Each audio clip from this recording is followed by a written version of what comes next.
সম্প্রীতির ঈদে মাতল জামালপুরবাসী। সারা দেশ জুড়ে শনিবার পালিত হচ্ছে ইসলাম ধর্মাবলম্বীদের খুশির ঈদ। পূর্ব বর্ধমানে জামালপুর ও সাড়ম্বরে পালিত হচ্ছে খুশির ঈদ উৎসব।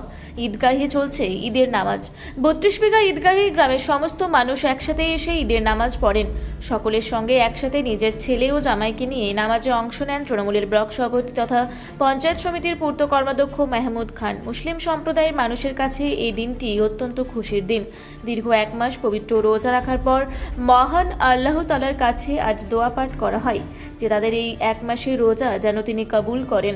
আজকের দিনেই তারা আল্লাহর নির্দেশ মেনে চলার শপথ করেন। নামাজ শেষে একে অপরকে আলিঙ্গন করে ঈদের শুভেচ্ছা বিনিময় করা হয়। বড়দের সাথে কচি কাচাদেরও নামাজ পড়তে দেখা যায়। মাহমুদ খান নামাজ শেষে সকলকে ঈদের শুভেচ্ছা জানিয়ে সাম্প্রদায়িক সম্প্রীতি বজায় রাখার আবেদন করেন।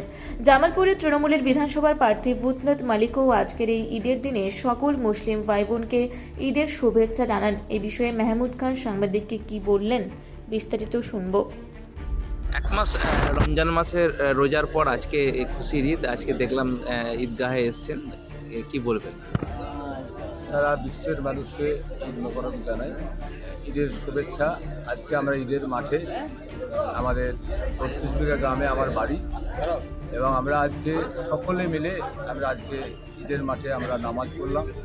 এবং যে এক মাস রোজা, এই এক মাস রোজা রেখে ঈদের মাঠে যেমন আমাদের সারা বছর পড়ার পর যেমন স্কুলে যে পরীক্ষা দেওয়ার তার রেজাল্ট হয়, তো আজকে সেটা আমাদের আল্লাহ রসুলের যে আমাদের হাদিস করা নিজের নির্দেশ, সেখানে আজকে ঈদের মাঠে সারা মাস রোজা রাখার পর আজকে আল্লাহর কাছে দুহাত তুলে আমরা দোয়া চাইলাম এবং ক্ষমা চাইলাম আমরা যা গুনাহ করেছি, এবং সেটা যেন আল্লাহ মাফ করে দেন এবং আজকে আমাদের উপহার দেবেন। এই জন্যই আজকে ঈদের নামাজে আমরা প্রত্যেক মানুষকে আমরা শুভেচ্ছা জানাই এবং আমাদের সারা বিশ্বে আমরা সাম্প্রদায়িক সম্প্রীতি যেন বজায় রাখি। আমরা সকলে হিন্দু, মুসলিম, শিখ, খ্রিস্টান, আমরা যেন ভারতবর্ষে যেমন বাস করছি, আমরা সকলের অপরের ধর্মকে সম্মান দেওয়া মানে নিজের ধর্মকে সম্মানিত করা। তাই ঈদের সময় গোটা পশ্চিমবাংলার মানুষ, ভারতবর্ষের মানুষের কাছে আমাদের উদ্দেশ্য একটাই যে আমরা সকলকে যেন একসঙ্গে নিয়ে চলতে পারি। সার্বিক যেন সকলের রাস্তাঘাট থেকে শুরু করে আমরা যেন সেইভাবেই মানুষের সঙ্গে যেন ব্যবহার করতে পারি। আল্লাহর কাছে আমরা দুহাত তুলে বললাম যে আল্লাহ, আমরা যেন ভারতবর্ষের বুকে আমরা সকলে যেন শান্তিপূর্ণভাবে আমরা থাকতে পারি এবং সাম্প্রদায়িক সম্প্রীতি যেন বজায় রাখি।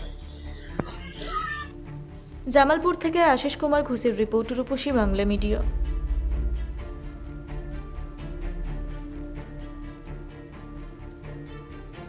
আপনারা দেখছেন রূপসী বাংলা মিডিয়া। এখন একটা ছোট্ট বিরতি, ফিরে আসছি বিরতির পর। পুরুলিয়ায় পাত্রপাত্রী যোগাযোগের একমাত্র বিশ্বস্ত প্রতিষ্ঠান বিবাহ পরিচয়। আপনার মনের মতো জীবনসঙ্গী খুঁজতে পাশে রয়েছে বিবাহ পরিচয়। তাই আর দেরি না করে আজই যোগাযোগ করুন বিবাহ পরিচয়।